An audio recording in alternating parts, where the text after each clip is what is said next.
Hello friends, तो कैसे हैं आप लोग। आशा करती हूँ आप सब अच्छे होंगे। और अगर आप लोगों ने पिछला एपिसोड नहीं सुना है तो जाकर उसे सुनिए। कहानी में बहुत इंटरेस्टिंग, बहुत कुछ होना बाकी है। आज का एपिसोड हम शुरू कर रहे हैं और आज के एपिसोड में आपको बहुत बड़ा वाला एक सस्पेंस मिलेगा, तो कहीं मत जाइए, कहानी में बने रहिए। और कहानी कैसी लगी मुझे ज़रूर बताइए। अमायरा और आस्तिक एक साथ अपार्टमेंट से निकलकर नीचे पार्किंग एरिया में आते हैं। उन दोनों ने कभी भी यहाँ पर खुद को छुपाने की जरूरत महसूस नहीं की थी। आता जाता हर इंसान उन्हें देखता था और यहाँ तक कि ये भी जानता था कि वो दोनों साथ रहते हैं, लेकिन किसी में इतनी हिम्मत नहीं थी कि उनके बारे में कुछ बोल सके। कुछ लोग जानते भी थे कि ये दोनों लिव इन में रहते हैं। साथ ही वो लोग आस्तिक को भी अच्छी तरह से पहचानते थे। अगर किसी ने आस्तिक के खिलाफ कुछ बोलने की हिम्मत की तो अगली सुबह वो इंसान जमीन के 6 फीट नीचे पाया जाता था। पार्किंग में पहुंचते ही आस्तिक और अमायरा के रास्ते अलग हो गए। अमायरा अपनी कार की तरफ चली गई, जबकि आस्तिक की गाड़ी पहले से ही तिवारी जी लेकर खड़े थे। अमायरा से अलग होने से पहले आस्तिक ने उसे अपनी बाहों में भर लिया और उसके गालों को चूमा। जल्दी मिलेंगे, आस्तिक उसकी आंखों में देखकर कहता है। अमायरा भी उसके गले में बाहें डालते हुए मुस्कुराकर कहती है, बिल्कुल, हम जल्दी जरूर मिलेंगे। मैं उस दिन का इंतजार कर रही हूँ जब तुम और मैं हमेशा के लिए एक साथ हो जाएंगे। लेकिन फिलहाल मुझे जाना होगा। मेरे पति वापस आ गए हैं और अगर उन्होंने मुझे घर पर नहीं देखा तो सवाल करेंगे। और तुम जानते हो ना, वो मेरे साथ क्या करेंगे। आस्तिक का चेहरा गुस्से में सख्त हो गया, लेकिन अमायरा उसके गुस्से को महसूस कर सकती थी। उसने आस्तिक के गालों पर हाथ रखते हुए कहा, आस्तिक, शांत रहो। तुम जानते हो ना, इस समय हमें संयम रखना होगा। आस्तिक मुस्कुराते हुए उसके हाथों को पकड़ता है और उसकी उंगलियों को चूमते हुए कहता है, बिल्कुल स्वीट हार्ट, मुझ पर भरोसा रखना, मैं तुम्हें एक दिन उससे दूर ले जाऊंगा। आस्तिक और अमायरा अपनी अपनी गाड़ी में बैठ जाते हैं और उनकी गाड़ियां विपरीत दिशा में चली जाती हैं। आस्तिक अपने घर की तरफ जा रहा था, जबकि अमायरा अपने विला की ओर। शाम को आस्तिक और अरुणिमा एक साथ पार्टी में शामिल हो रहे थे। आस्तिक को पता था कि अरुणिमा पार्टी में अच्छा नाटक करेगी। पार्टी बिल्कुल वैसे ही चल रही थी जैसा आस्तिक ने सोचा था। किसी ने उनके रिश्ते पर शक नहीं किया था। उन्हें बस इस पार्टी में एक दूसरे को बर्दाश्त करना था। इसके बाद सब कुछ पहले जैसा चलता। आस्तिक को यकीन था कि पुष्कर जी आज रात अपने रिटायरमेंट की घोषणा करेंगे, लेकिन उनके रिटायरमेंट के साथ साथ जो घोषणा हुई उसकी किसी ने कल्पना भी नहीं की थी। आस्तिक अपना गुस्सा कंट्रोल नहीं कर पाया और अरुणिमा पार्टी छोड़कर गार्डन में चली गई। लेकिन आस्तिक अभी भी लाइब्रेरी में बैठा सब कुछ सोच रहा था। वो जल्द से जल्द इन सब से बाहर निकलना चाहता था, लेकिन जितना वो इससे बाहर निकलने की कोशिश करता, ये दुनिया उसे और ज्यादा अपने अंदर उलझा देती थी। पहले ये दिखावे की शादी, फिर आज की पार्टी में उसे एक वारिस की डिमांड करना, ये सब उसके प्लान का हिस्सा नहीं था। आस्तिक इन सब के बारे में सोच सोचकर परेशान हो रहा था, लेकिन नेहा जी के समझाने पर उसने खुद को थोड़ा कंट्रोल किया। ड्रिंक खत्म करके उसने खुद को रिलैक्स किया और फिर से पार्टी में शामिल हो गया। दूसरी तरफ पार्टी के गार्डन में अरुणिमा अकेली बैठी हुई थी।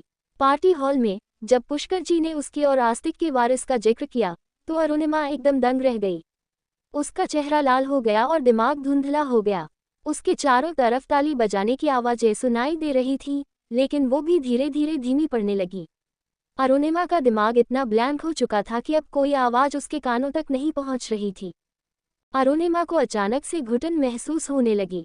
उसका शरीर जैसे वहां रुकने को तैयार ही नहीं था। ऐसा लग रहा था जैसे उसके सीने में सांस ही नहीं आ रही हो। धीरे धीरे कदम पीछे लेते हुए वो पार्टी हॉल से निकलकर गार्डन एरिया में चली जाती है। रास्ते में कुछ लोगों ने उसे रोकने की कोशिश की, लेकिन अरुणिमा किसी की तरफ देखे बिना चुपचाप वहां से निकल जाती है। इस वक्त अरुणिमा गार्डन में अकेली बैठी थी।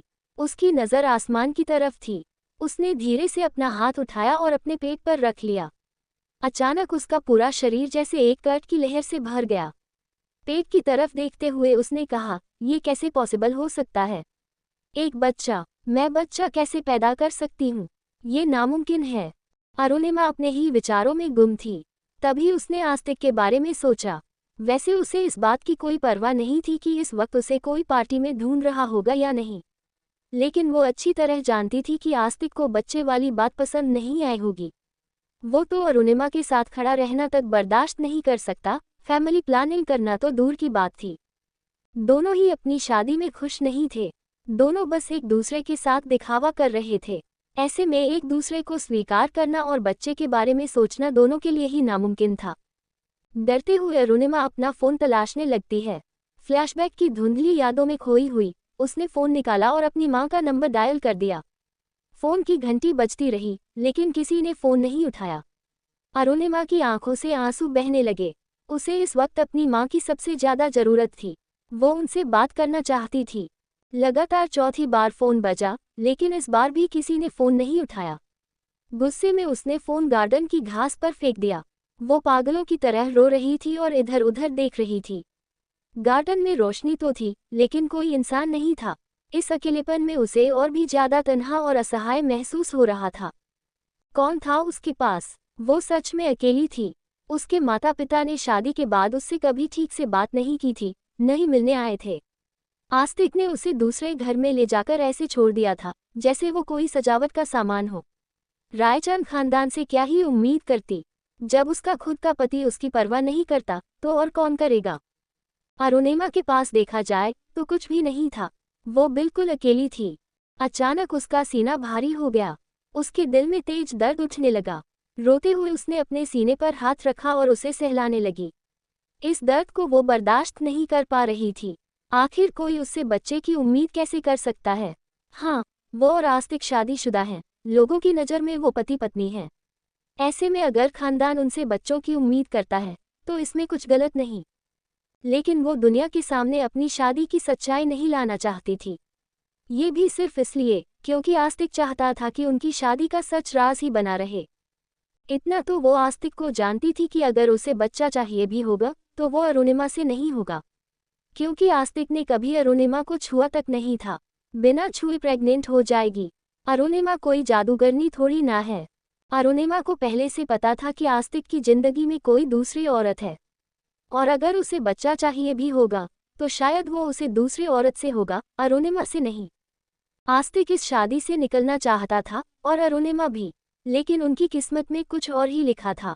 इस जहरीली शादी को अभी और निभाना था। Toxic marriage still needs to be maintained. Arunima अब भी गार्डन के बेंच पर बैठी हुई थी। आंसू सूख गए थे, लेकिन चेहरे पर दर्द अभी भी था। वो लगभग 1 घंटे से वहीं बैठी थी और तारों को देख रही थी। तभी उसे अपने पीछे किसी आहट का एहसास हुआ।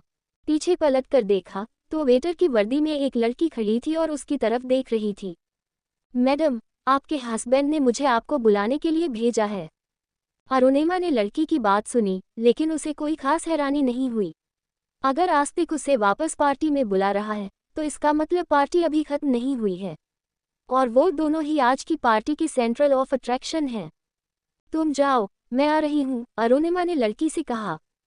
लड़की ने जवाब दिया, मैडम, उन्होंने मुझसे कहा है कि मैं आपको साथ लेकर आऊं। दरअसल वो आपको अपने कमरे में बुला रहे हैं। लड़की की बात सुनकर अरुणिमा की आंखें सिकुड़ गईं। उसने हैरानी से पूछा, क्या आस्तिक मुझे कमरे में बुला रहे हैं? तुमने ठीक से सुना है ना? लड़की ने जल्दी से सिर हिलाते हुए कहा, जी मैडम, उन्होंने यही कहा है कि वो आपको अपने कमरे में मिलना चाहते हैं, और वो थोड़े गुस्से में भी हैं। प्लीज मैडम, जल्दी चलिए। इतना कहने के बाद वो लड़की वहां से थोड़ा पीछे हट जाती है। अरुणिमा उसे हैरानी से देखती है और फिर कहती है, ठीक है, तुम चलो, मैं आ रही हूँ। लड़की ने सिर हिलाया और वहां से पार्टी की तरफ चली जाती है। अरुणिमा कुछ देर सोचने लगती है और फिर उसने सोचा, शायद आस्तिक को आज की अनाउंसमेंट के बारे में अकेले बात करनी है। शायद उसने कुछ सोच रखा होगा कि कैसे इस प्रॉब्लम से बाहर निकले। इसीलिए वो वहां से उठती है और एक गहरी सांस छोड़ते हुए हवेली की तरफ चल देती है। वो सीधे आस्तिक के कमरे की ओर बढ़ जाती है। अरुणिमा के हाथ पसीने से भीगे हुए थे। वो अभी इसी बारे में सोच रही थी कि आखिर आस्तिक ने इस बारे में क्या फैसला लिया होगा। ये पूरी तरह उसी के ऊपर निर्भर करता था। उसके पिता ने जो घोषणा की थी, उसके तहत उन दोनों के लिए ये बस एक सपना ही हो सकता है। ना तो आस्तिक को ये मंजूर था और ना ही अरुणिमा इस चीज को स्वीकार करने वाली थी। गैलरी में अपने कदम बढ़ाते हुए अरुणिमा बस यही सोच रही थी। पर जैसे ही वो आस्तिक के कमरे में एक बार फिर से जाती है, तो हैरान रह जाती है। कमरा पूरी तरह से अंधेरे में डूबा हुआ था। अरुणिमा हैरान हो गई। अभी 1 घंटे पहले तो वो कमरे में आई थी, तब तो यहाँ ऐसा कुछ भी नहीं था। पर अब इस कमरे में इतना अंधेरा क्यों है?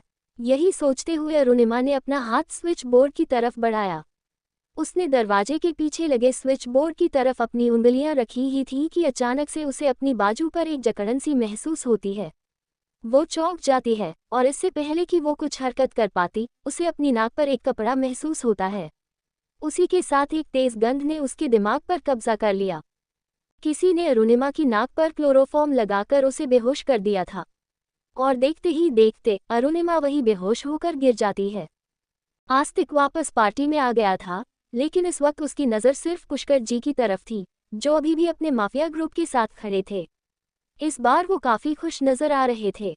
जितना वो खुश नजर आ रहे थे, उतनी ही नफरत आस्तिक को हो रही थी।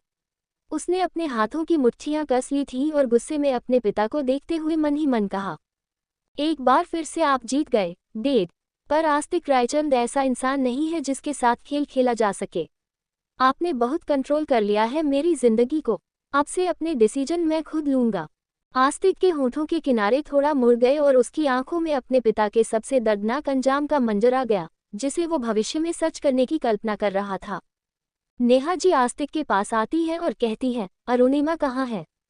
आस्तिक जहरीली मुस्कान के साथ मुस्कुराते हुए कहता है, डोंट वरी मॉम, मारा नहीं है मैंने उसे। मतलब अभी तक तो नहीं मारा, आगे का कह नहीं सकता। फिलहाल मुझे नहीं पता वो कहाँ है। आस्तिक की बात सुनकर नेहा जी उसे घूरती है और कहती है, अभी के लिए अपने जज्बातों पर काबू रखो, कहीं ऐसा न हो कि बात हाथ से निकल जाए। नेहा जी ने गुस्से से घूरती हुई नज़र से आस्तिक को देखा, पर तभी उनके आसपास कुछ लोगों की फुसफुसाहट सुनाई दी। आस्तिक और नेहा जी ने देखा कि लोग उनकी तरफ देख रहे थे और धीमे स्वर में कुछ बातें कर रहे थे।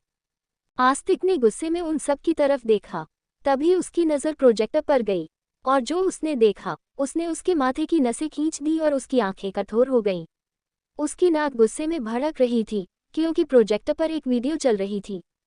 आस्तिक का शरीर गुस्से से कांप रहा था, उसकी मुट्ठियां जवाब दे चुकी थीं। उसने कमर पर रखी हुई पिस्तौल निकाली और उसे अनलॉक कर दिया।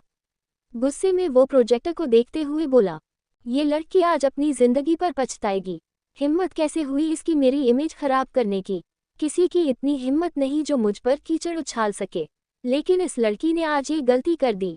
आज तो ये मरी। गुस्से में आस्तिक ने जोर से टेबल पर लात मारी और सामने रखा हुआ एनिवर्सरी केक अगले ही पर जमीन पर गिरकर धूल चाट रहा था। आस्तिक ने किसी की भी परवाह नहीं की। कोई उसे कुछ कहता, उससे पहले ही वो वहां से निकल गया। भरी महफिल में आस्तिक ने गन निकाली और उसे लोड करता हुआ अपने कमरे की तरफ बढ़ रहा था। सबके चेहरे पर घबराहट और डर साफ नजर आ रहा था। आभा तो इतनी डर गई थी कि अपनी जगह पर ही कांपने लगी। हालांकि बचपन से ही उसने अपने सामने अपने परिवार को इस तरीके से गन और माफिया में देखा था, लेकिन वो हमेशा इन सब चीजों से डरती आई थी, इसीलिए वो कभी भी इन सब में शामिल नहीं होना चाहती थी। विक्रम आभा के पास खड़ा था। उसे डरते हुए देख विक्रम कहता है, आभा तुम कमरे में जाओ। आभा डरते हुए विक्रम को देखकर कहती है, विक्रम भाई गुस्से में गए हैं और वो भाभी को जरूर जान से मार देंगे। भाभी को बचा लो, वो ऐसा नहीं कर सकती, ये जरूर किसी की साजिश है। विक्रम एक नज़र आभा को देखकर उसके कंधे पर हाथ रखता है और पास में कुर्सी पर बिठाते हुए कहता है, ठीक है, मैं आस्तिक को संभालता हूँ, लेकिन तुम खुद को संभालो। ऐसा कहते हुए विक्रम जल्दी से सीढ़ियों की तरफ दौड़ जाता है। सारी महफिल की नज़रें स्क्रीन पर टिकी थी, जहां एक के बाद एक तस्वीरें दिखाई जा रही थी। स्क्रीन पर दिखाया जा रहा था कि अरुणिमा की साड़ी उसके कंधे से खुली हुई है और एक आदमी अरुणिमा के बहुत पास बैठा हुआ है। ऐसा लग रहा था जैसे वह दोनों कुछ करने वाले हैं। ऐसी 3-4 तस्वीरें थीं, जो अभी स्क्रीन पर किसी फिल्म की तरह चल रही थी। अरुणिमा का चेहरा पूरी तरह झुका हुआ था और जो आदमी अरुणिमा के पास बैठा था, उसका चेहरा मास्क की वजह से नजर नहीं आ रहा था। लेकिन ये तस्वीरें अभी की थीं, आस्तिक के कमरे की, क्योंकि जिस बेड पर अरुणिमा बैठी हुई थी, उसके पीछे आस्तिक की तस्वीर लगी हुई थी। और ये वही साड़ी थी जो अरुणिमा ने अभी पार्टी में पहनी हुई थी। स्क्रीन पर अरुणिमा को किसी और के साथ कमरे में देखकर सब लोग हैरान थे। और आस्तिक, उसका चेहरा गुस्से में अंगारों जैसा लाल हो रहा था। ऐसा लग रहा था मानो वो अपने आसपास की हर चीज को जलाने वाला हो। गुस्से की आग में जलता हुआ आस्तिक अपने कमरे की तरफ बढ़ रहा था ताकि अपनी बीवी के साथ साथ उसके आशिक को भी खत्म कर सके। लेकिन जैसे ही आस्तिक कमरे में पहुंचा, वो एकदम हैरान रह गया। अरुणिमा कमरे में अकेली थी। सिवाय अरुणिमा के वहां और कोई नहीं था। वो बेड पर बैठी हुई थी। अरुणिमा का चेहरा हल्का नीचे झुका हुआ था और वो अजीब नजरों से फर्श को देख रही थी। लेकिन जो चीज स्क्रीन पर थी वो यहाँ भी थी। अरुणिमा की साड़ी उसके सीने से हटी हुई थी। आस्तिक गुस्से में अरुणिमा के पास गया। उसने अरुणिमा की बाजू पकड़कर उसे एक झटके से खड़ा किया। अरुणिमा लड़खड़ाते हुए आस्तिक की बाहों में झूल गई और उसे देखने की कोशिश करने लगी। आस्तिक ने गुस्से में दांत पीसते हुए पूछा, कहाँ है वो कमीना? अरुणिमा उसे देखने की पूरी कोशिश कर रही थी। उसकी आंखें खुल ही नहीं रही थीं, लेकिन उसने जबरदस्ती अपनी आंखें खोलते हुए धीरे धीरे मुस्कुराना शुरू कर दिया और फिर हंसते हुए उसने आस्तिक को देखकर कहा, यमराज। आस्तिक हैरान रह गया। अरुणिमा ने हंसते हुए आस्तिक के गाल पर अपनी एक उंगली रखी और किसी बच्चे की तरह उसके गाल को दबाते हुए कहा, मेरा पति यमराज से कम नहीं लगता। ये तो मैं जानती थी, लेकिन यमराज मेरे पति जैसा ही दिखता है। इसके बाद अरुणिमा जोर जोर से हंसने लगी। अरुणिमा की हंसी देखकर आस्तिक का गुस्सा और ज्यादा बढ़ गया। उसने गुस्से में अरुणिमा की बाजू पकड़कर उसे एक झटके से छोड़ दिया। अरुणिमा बेड पर बैठ गई और फिर से हंसने लगी। आस्तिक ने सबसे पहले उसकी साड़ी को उठाकर उसके कंधे पर ढक दिया। अरुणिमा की ऐसी अजीब हरकतें देखकर आस्तिक समझ गया था कि अरुणिमा को नशा दिया गया है।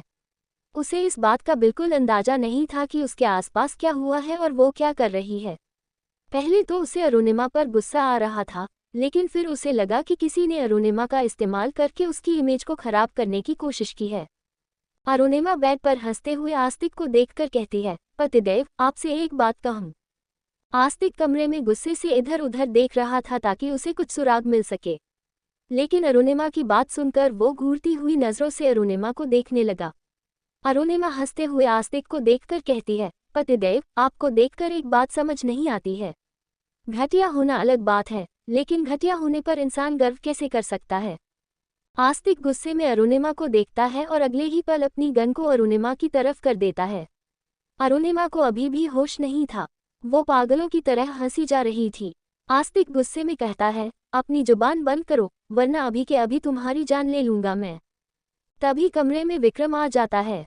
वो जल्दी से आस्तिक को पकड़कर उसे पीछे करते हुए कहता है, आस्तिक, क्या कर रहे हो?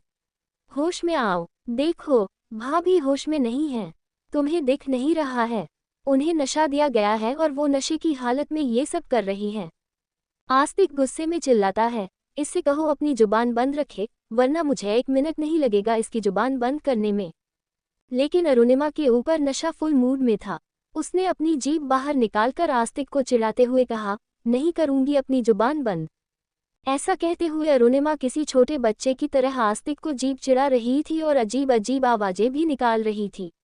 आस्तिक का गुस्सा और बढ़ रहा था, लेकिन विक्रम ने आस्तिक का हाथ पकड़ा हुआ था, वरना इस समय आस्तिक के गुस्से के आगे अरुणिमा की जान खतरे में पड़ सकती थी।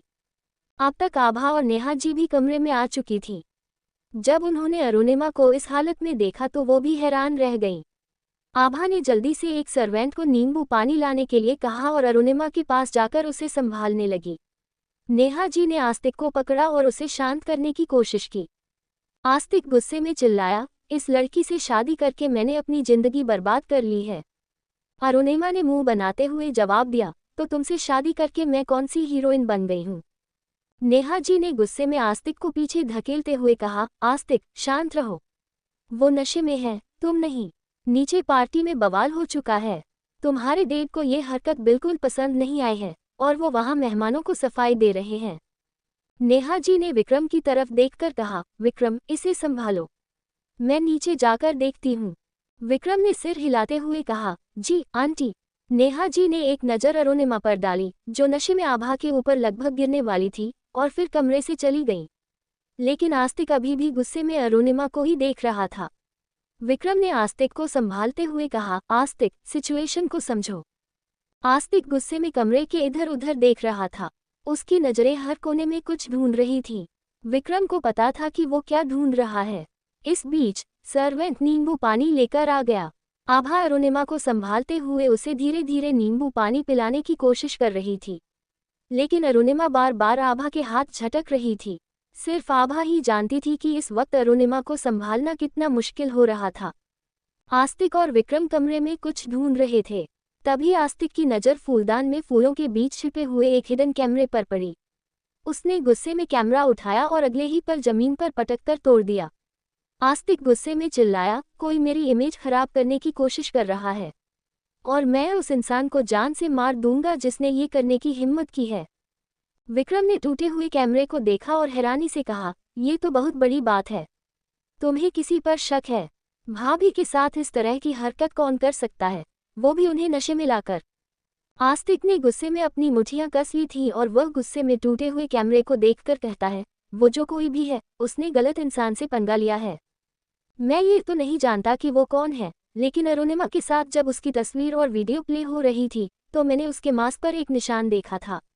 मुझे अपने किसी दुश्मन का चेहरा याद नहीं आ रहा है जो मेरे साथ ऐसी घटिया हरकत कर सकता है, लेकिन वो चेहरे पर निशान वाला इंसान मैं जल्दी ही तलाश कर लूंगा और जिस दिन वो मेरे हाथ लगेगा उस दिन उसकी वो हालत करूंगा कि वो अपनी जान की भीख मांगेगा। इसके बाद आस्तिक ने एक नज़र गुस्से से अरुणिमा की तरफ देखा। उसके चेहरे पर अरुणिमा के लिए नफरत साफ नजर आ रही थी। मन तो उसका भी कर रहा था अरुणिमा की जान ले लेने का, लेकिन अभी उसे अरुणिमा की जरूरत थी। उसे अपने लक्ष्य को पूरा करना था। आस्तिक को जो पावर चाहिए उसके लिए उसे माफिया में अपनी जगह बनानी थी और इसके लिए उसे अपने परिवार को अरुणिमा से एक वारिस देना था। इसीलिए वह चाहकर भी अरुणिमा को मार नहीं सकता था। विक्रम के फोन में कुछ नोटिफिकेशन आता है। विक्रम जैसे ही उसे देखता है उसकी आंखें एकदम से बड़ी हो जाती हैं। वह जल्दी से आस्तिक से कहता है, आस्तिक, एक और प्रॉब्लम हो गई है।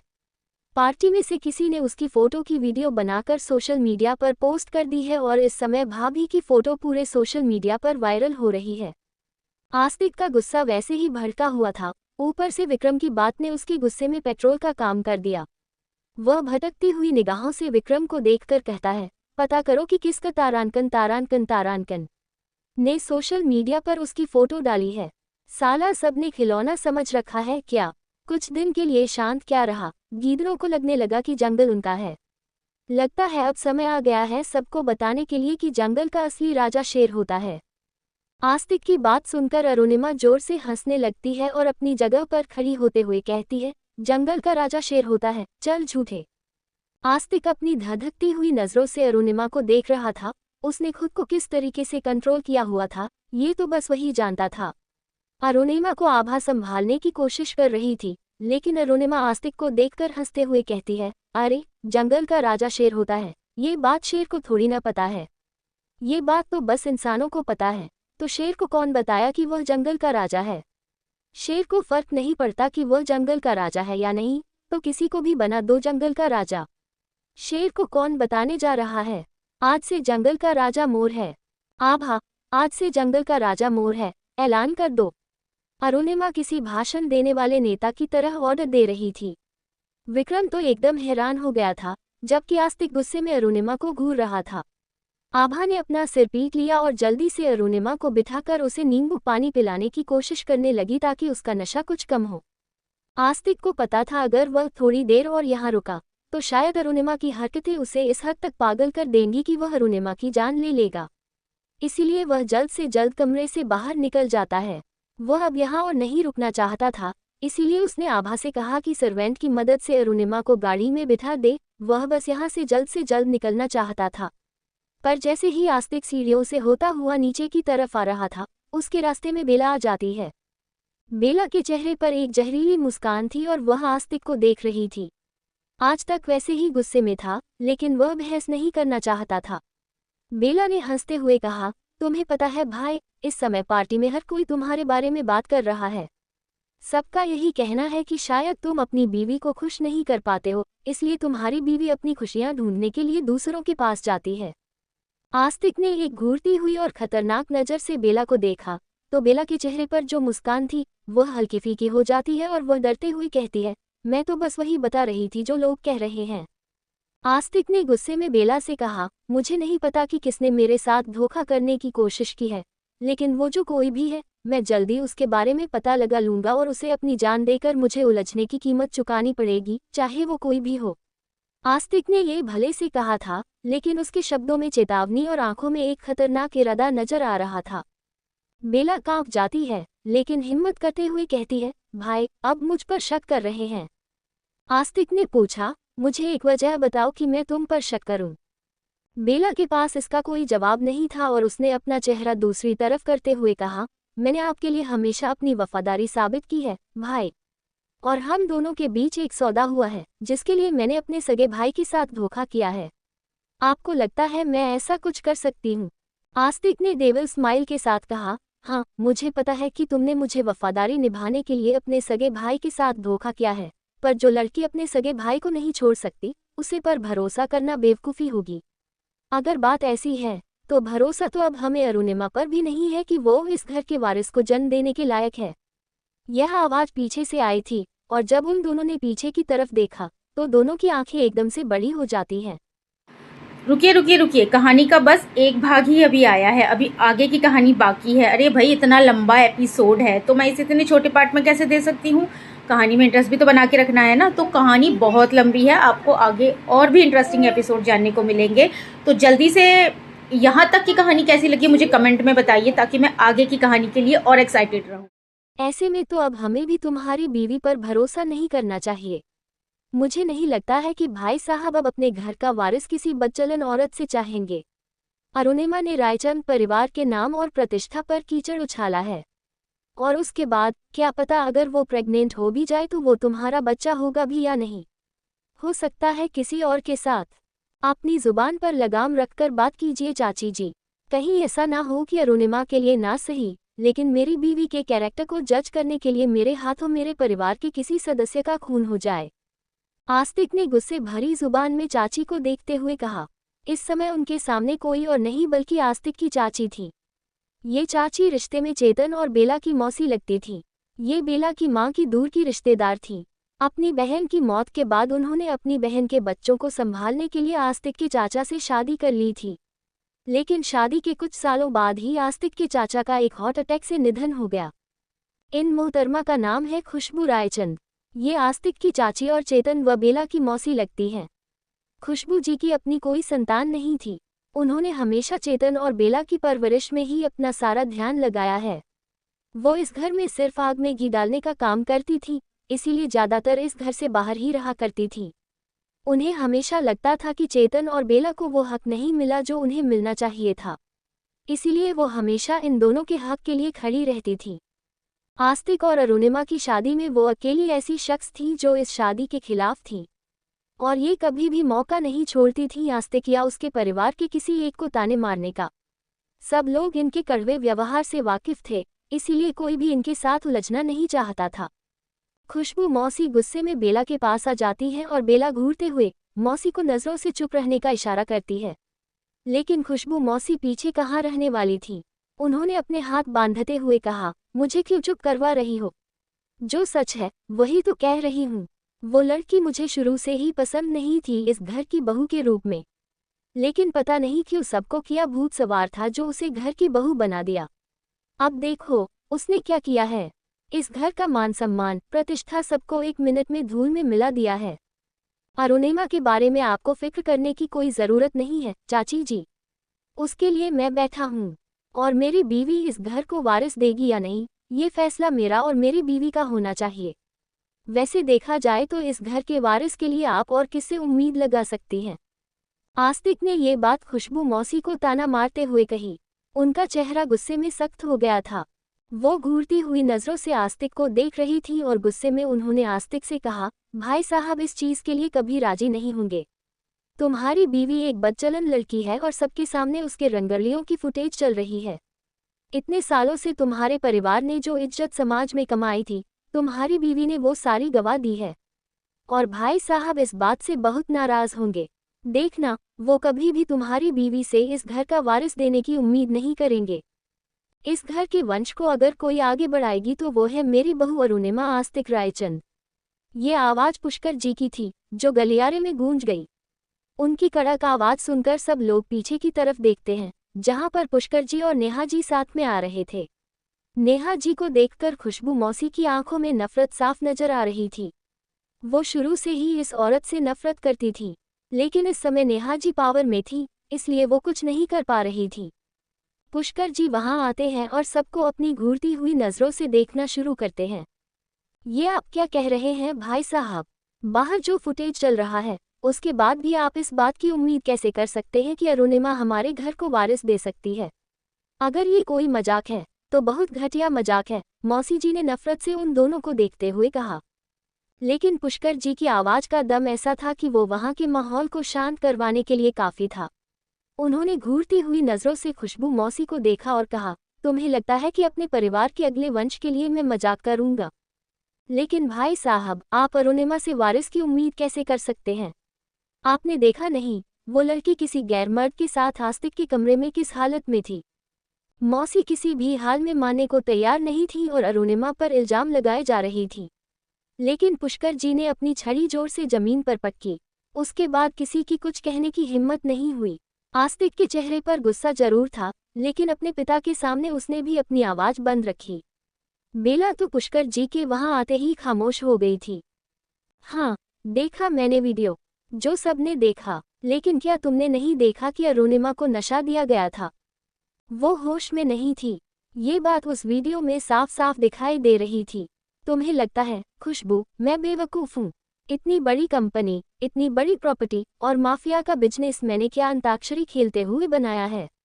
इंसान को देखकर चेहरा पहचान लेता हूँ मैं।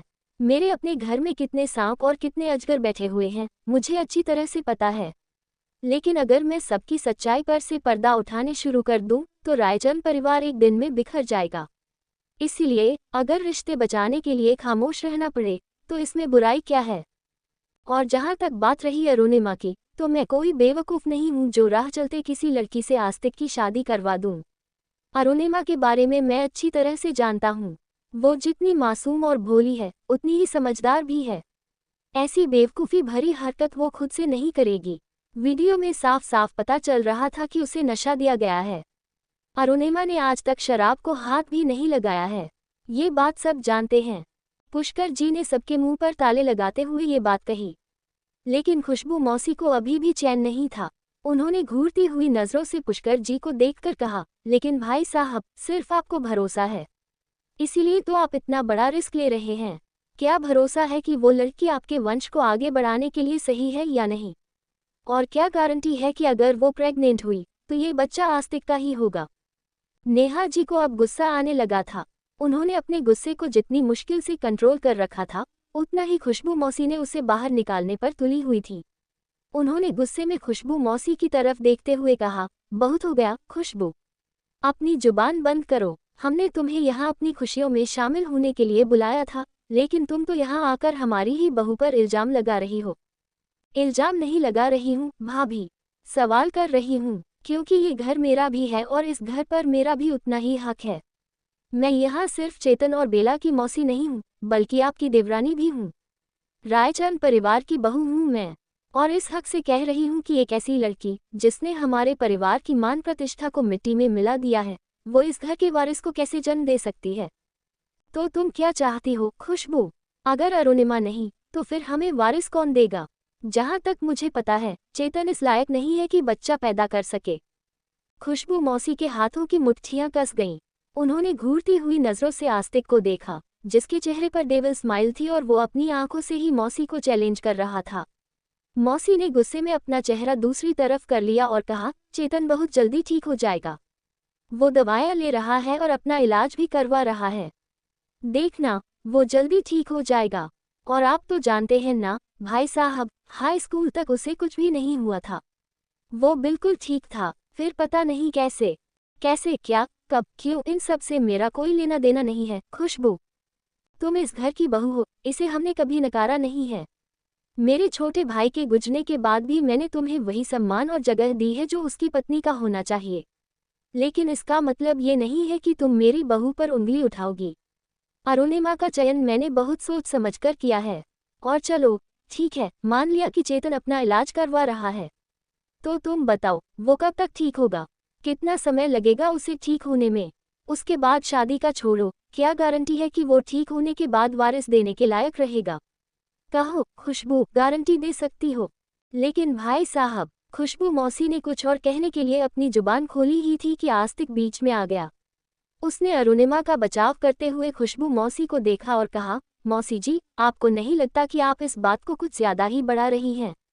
जब मुझे और मेरे परिवार को अरुणिमा से कोई शिकायत नहीं है तो आप क्यों उसके पीछे हाथ धोकर पड़ी हुई हैं?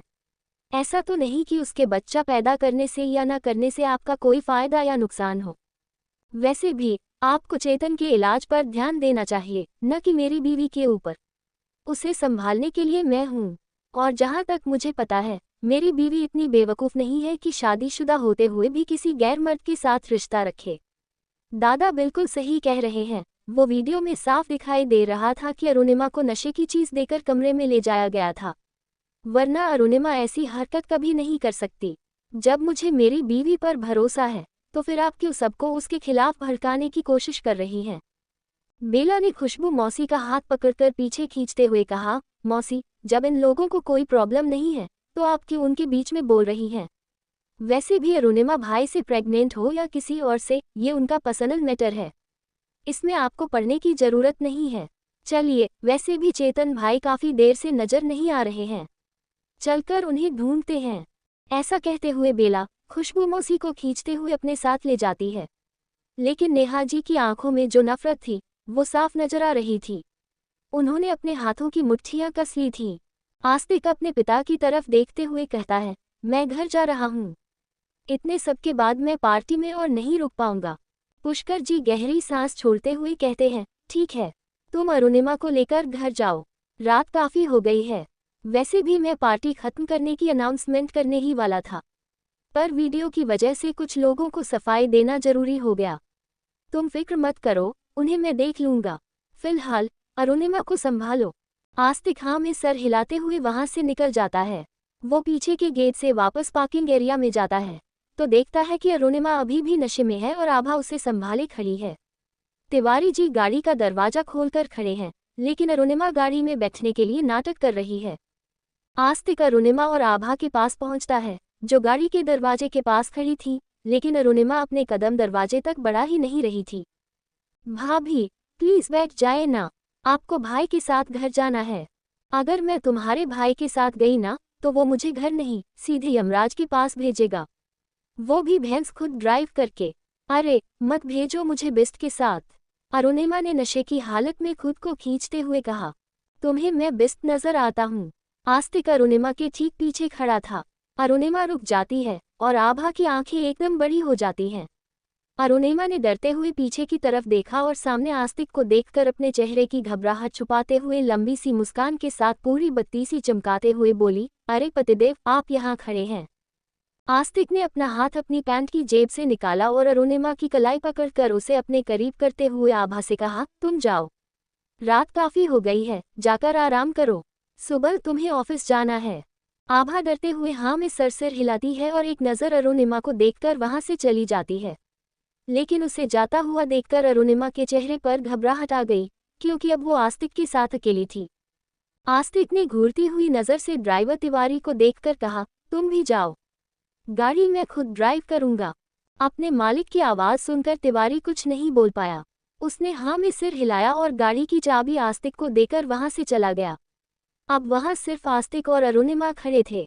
आस्तिक ने घूरते हुए अरुणिमा की नशीली आंखों में देखते हुए कहा, क्या कह रही थी तुम आभा से मैं बिस्ट हूँ? किसने कहा आप बिस्ट हो?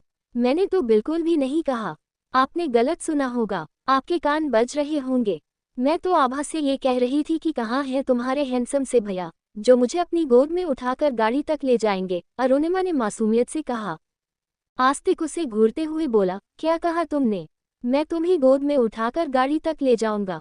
अरुणिमा अपनी टिमटिमाती हुई नजरों से आस्तिक को देखते हुए धीरे से बोली, ले जाना तो पड़ेगा, क्योंकि आपने मेरे पैरों को चलने लायक ही नहीं छोड़ा है। आस्तिक घूरते हुए बोला, वो कैसे? अरुणिमा रोती हुई सूरत बनाते हुए अपने पैर की तरफ देखती है। जब आस्तिक ने अरुणिमा के पैर देखे तो उसने जल्दी से अपने पैर पीछे खींच लिए। दरअसल अरुणिमा को पास लाते वक्त आस्तिक ने अपने जूते वाले पैर अरुणिमा के सैंडल वाले पैरों पर रख दिए थे, जिससे उसकी उंगलियां बुरी तरह लाल हो गई थीं। आस्तिक घूरते हुए बोला, अगर मेरे पैर तुम्हारे पैर पर थे तो तुम बता नहीं सकती थी। कैसे बताती? आपकी इन बिलोटे जैसी आंखों से डर गई थी, अरुणिमा ने मासूमियत से कहा। आस्तिक दंग रहकर बोला, बिलोटा? क्या? अरुणिमा ने कहा, और नहीं तो क्या, कभी देखा है खुद को आईने में? आपकी आंखें बिल्कुल बिलोटे जैसी हैं, इन्हें देखकर तो कोई भी डर सकता है। तो मैं तो मासूम सी चिड़िया हूँ। आस्तिक अरुणिमा को खींचते हुए बोला, बकवास बंद करो और चुपचाप गाड़ी में बैठो, वरना चिड़िया का शिकार करना इस बाज को अच्छी तरह से आता है। अरुणिमा ने कदम बढ़ाए तो उसके पैर में तेज दर्द हुआ।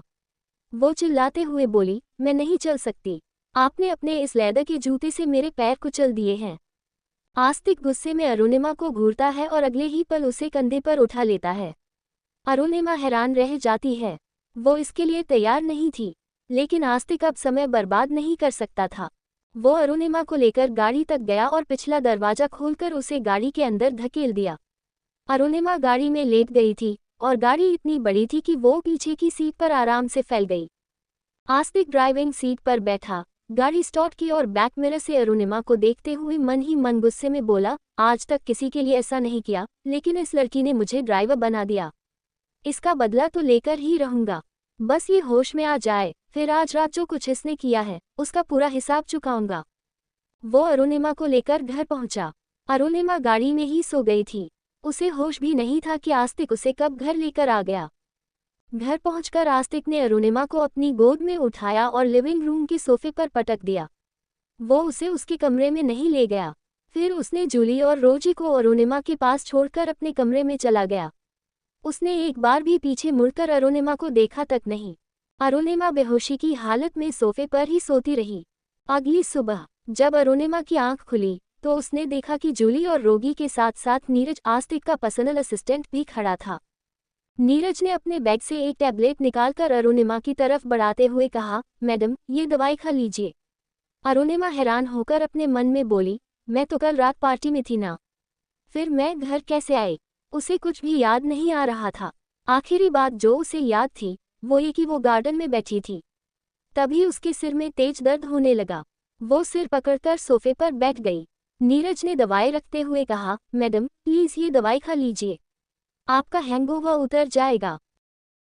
अपने घर के सोफे पर बैठी अरुणिमा हैरानी से अपने सामने नीरज, जूली और रोजी को देख रही थी।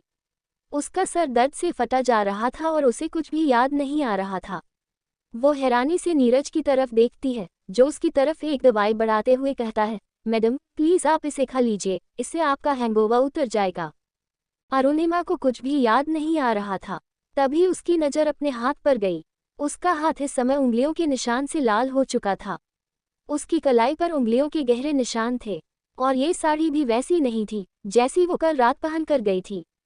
उसने कल रात सलीके से साड़ी पहनी थी, लेकिन अब ये साड़ी तो बहुत अस्त व्यस्त होकर बस उसके बदन पर लिपटी हुई थी। अचानक अरुणिमा की धड़कनें तेज हो गईं और वो डरते हुए उन लोगों को देखने लगी। उसे डरा हुआ देख नीरज धीरे से पूछता है, मैडम क्या आपको कुछ याद है? आपको कौन कमरे में लेकर गया था और आपके साथ क्या हुआ है? क्या क्या कह रहे हो तुम? मुझे कुछ समझ में नहीं आ रहा है।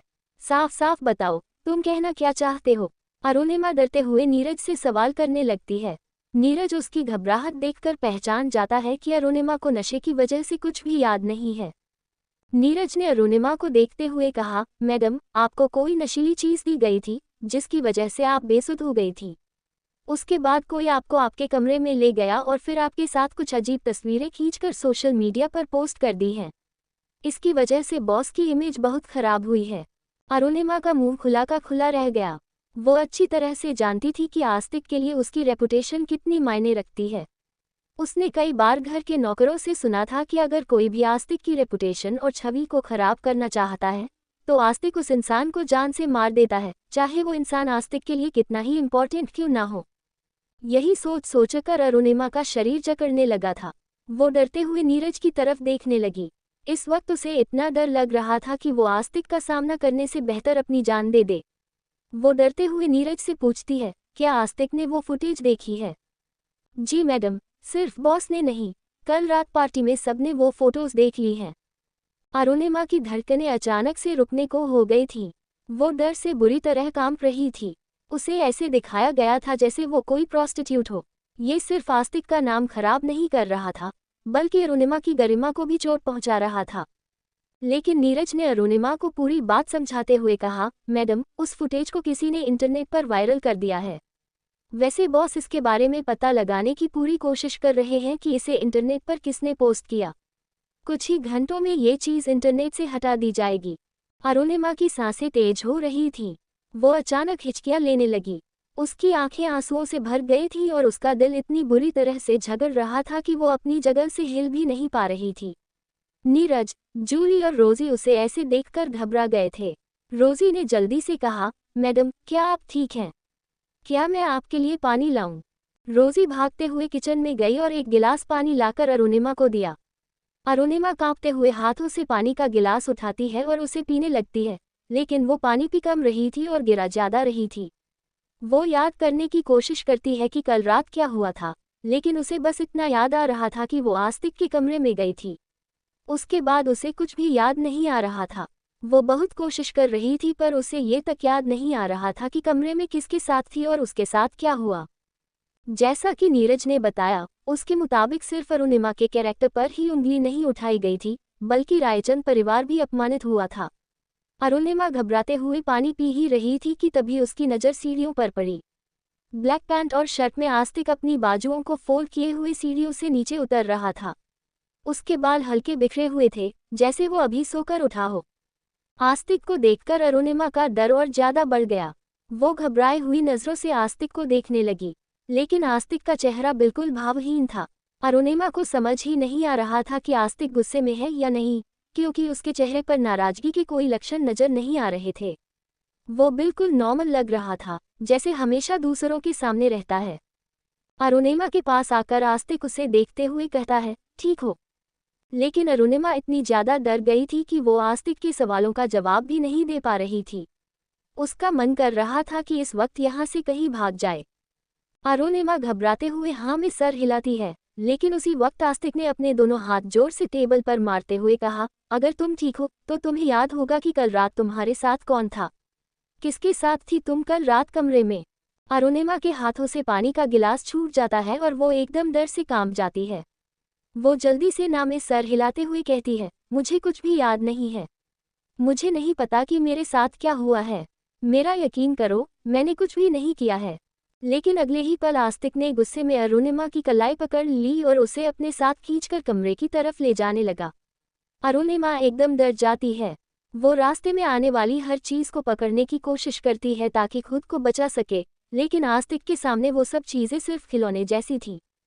इसके अलावा सारे नौकरों ने अपना सर झुका लिया था और नीरज भी चुपचाप अपनी आंखें बंद करके वहीं खड़ा था। रास्ते में जो भी नौकर आ रहे थे, वो आस्तिक को गुस्से में आता देख चुपचाप साइड हो जा रहे थे और अपना चेहरा दूसरी तरफ कर रहे थे। उनके लिए ये सीन जैसे था ही नहीं। उनके लिए सिर्फ एक ही चीज मायने रखती थी और वो था उनके मालिक का हुक्म। आस्तिक सीधे अरुणिमा को कमरे में ले गया और अगले ही पल उसे ले जाकर बेड पर धकेल दिया। अरुणिमा संभाल नहीं पाए और अंधे मुंह बेड पर गिर गई। इसी के साथ उसकी साड़ी का आंचल फिर से उसके सीने से सरककर नीचे जमीन पर बिखर गया। आस्तिक अरुणिमा को लेकर सीधे कमरे में आता है और उसे बेड के कोने पर पटक देता है। अरुणिमा संभाल नहीं पाती और सीधे बेड पर गिर जाती है। उसकी साड़ी का आंचल उसके सीने से हट जाता है।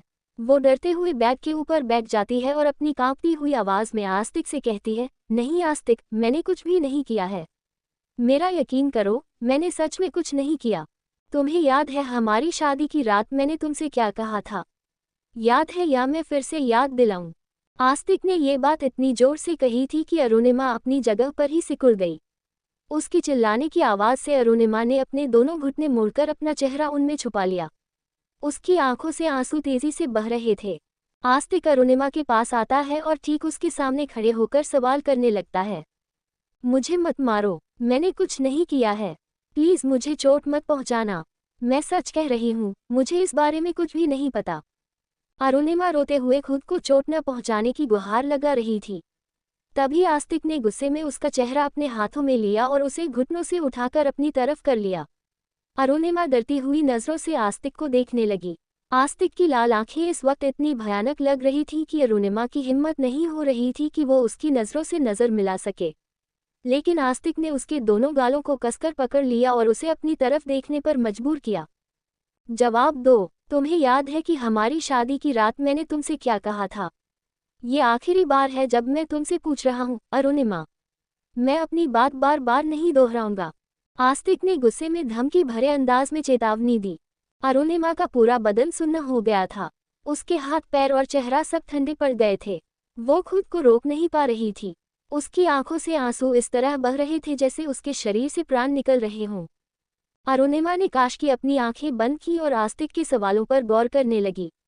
उसे उनकी शादी की रात याद आई, जब आस्तिक ने वो बात कही थी जिसने उनकी जिंदगी में एक दीवार खड़ी कर दी थी।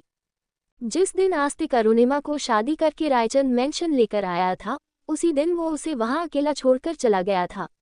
अरुणिमा पहली ऐसी दुल्हन थी जो अपनी रिसेप्शन पार्टी में अकेली खड़ी थी। सबको यही बताया गया था कि आस्तिक किसी जरूरी काम से गया है और उसका जाना बहुत जरूरी था। अगर वो नहीं जाता तो कंपनी को भारी नुकसान हो सकता था। लेकिन अरुणिमा को शक हो गया था कि आस्तिक बिजनेस की वजह से नहीं, बल्कि किसी और कारण से गया है। पुष्कर जी ने अरुणिमा को विश्वास दिलाया कि आस्तिक जल्द ही वापस आ जाएगा। अरुणिमा ने उनकी बात पर यकीन कर लिया और उसे एक बात की तसल्ली थी कि रिसेप्शन पार्टी में उसके माता पिता बहुत खुश नजर आ रहे थे। उन्हें खुश देखकर अरुणिमा को एहसास हुआ कि शायद उसने सही कदम उठाया है और अपने माता पिता की परवरिश का एहसान चुकाया है। हालांकि रिसेप्शन पार्टी में बेला ने अपनी सहेलियों के साथ मिलकर कोई कसर नहीं छोड़ी थी अरुणिमा को नीचा दिखाने की। उसने कहा था, ये इकलौती ऐसी दुल्हन होगी जो अपनी रिसेप्शन पार्टी में अकेली खड़ी है। लेकिन अरुणिमा ने उसकी बात पर कोई ध्यान नहीं दिया। जैसे ही पार्टी खत्म हुई, अरुणिमा को गाड़ी में बिठाकर आस्तिक के प्राइवेट बंगले में भेज दिया गया, जहां उनकी वेडिंग नाइट होनी थी।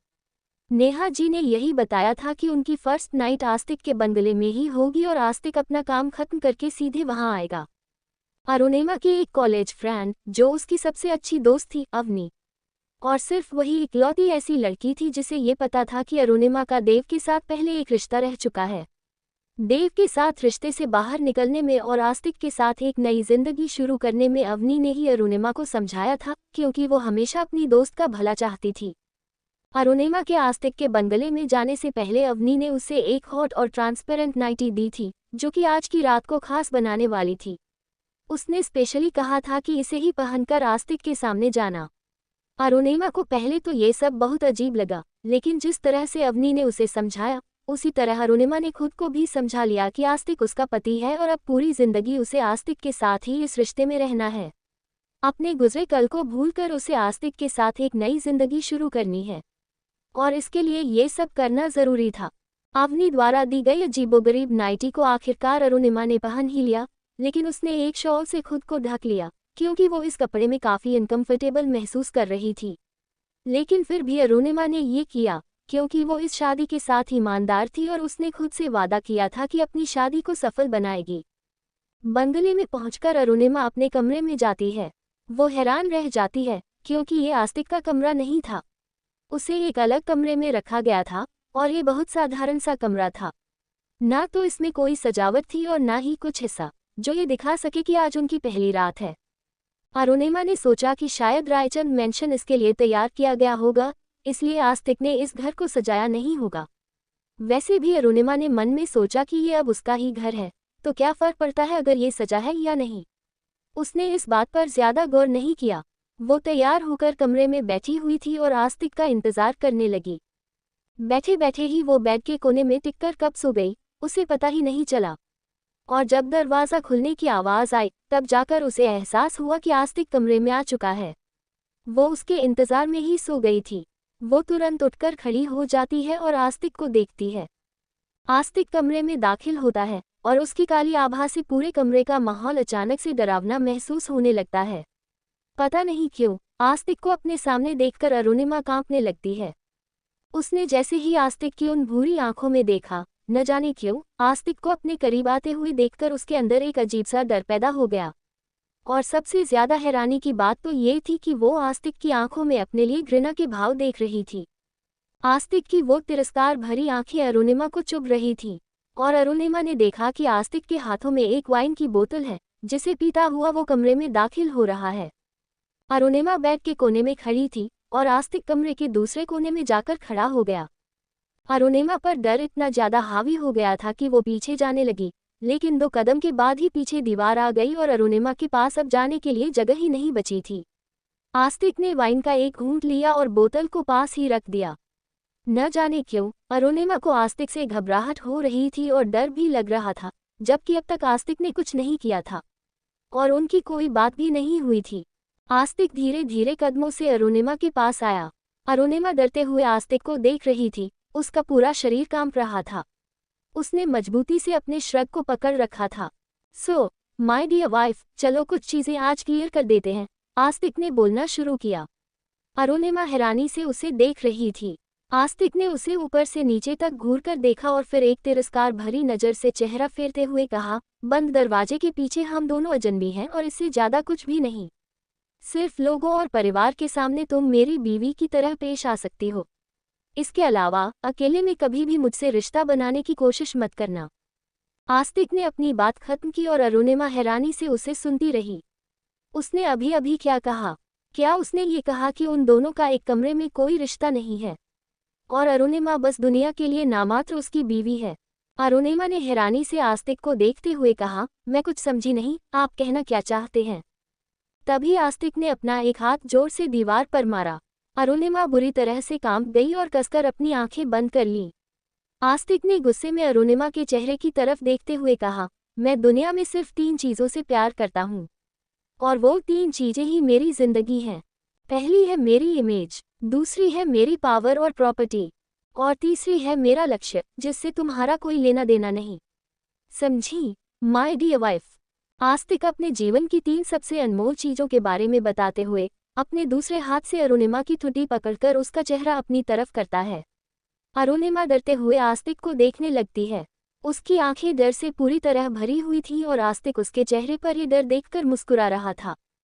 उसने एक डेविलिश स्माइल के साथ अरुणिमा की आंखों में देखते हुए कहा, ये 3 चीज़ें मेरी लाइफ में सबसे ज़्यादा प्यारी हैं और अगर इनमें से कुछ भी खराब हुआ तो समझ लो तबाही मच जाएगी। और तबाह होने वाला शख्स कौन है मुझे इससे ज़रा भी फर्क नहीं पड़ता, इसलिए गलती से भी मेरे रास्ते में आने की कोशिश मत करना।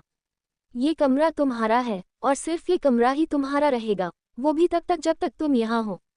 इसके अलावा कभी भी मुझ पर अपना हक जताने की कोशिश मत करना। मेरी बीवी होने के नाते तुम्हें जो ऐशो आराम चाहिए ले सकती हो, लेकिन खबरदार जो मेरी रेपुटेशन खराब करने की कोशिश की। आस्तिक की उन लाल आंखों ने अरुणिमा को एकदम भावशून्य कर दिया था। अचानक से अरुणिमा अपने उस डरावने पल की यादों से बाहर निकलकर वर्तमान में आ जाती है, जब एक बार फिर आस्तिक ने उसे दीवार से दबोच लिया था। वो उससे सवाल कर रहा था। ये वही कमरा था, वही स्थिति थी और वही शख्स जो एक बार फिर अरुणिमा के अस्तित्व को चोट पहुंचा रहा था। अरुणिमा को याद आ जाता है कि आस्तिक ने उससे कहा था कि उसकी जिंदगी में सिर्फ 3 चीजें हैं जो सबसे इम्पॉर्टेंट हैं। पहली है उसकी इमेज यानी उसकी रेपुटेशन। आस्तिक अपनी रेपुटेशन और अपने नाम से बहुत प्यार करता है और आज अरुणिमा की वजह से ही उसका नाम खराब हुआ था। अरुणिमा डरते हुए आस्तिक को देख रही थी। आस्तिक उसके चेहरे पर डर देखकर समझ गया था कि उसे याद आ गया है कि उसकी बताई गई शर्तों में सबसे पहले क्या थी। उसके चेहरे पर एक डेविल स्माइल आ गई और उसने धीरे से अरुणिमा के गालों को अपने अंगूठे से सहलाते हुए कहा, तो तुम्हें याद आ गया कि मैंने तुम्हारे सामने क्या शर्त रखी थी? चलो अच्छी बात है अगर तुम्हें याद आ गया है। जब तुम्हें सज़ा मिलेगी तो तुम्हें पता रहेगा कि तुम्हें किस चीज़ की सज़ा मिल रही है। तुम्हारी वजह से लोगों के बीच मेरा नाम खराब हुआ है, लोग मेरा मजाक उड़ा रहे हैं। तुम्हारी वजह से मेरी रेपुटेशन मिट्टी में मिली है। तुम्हारी वजह से सब मुझ पर हंस रहे हैं। मैंने कुछ नहीं किया है, प्लीज़ मुझे छोड़ दो। मुझे नहीं पता ये सब किसने किया है। अरुणिमा अपनी कांपती हुई आवाज़ में एक आखिरी बार रहम की भीख मांग रही थी।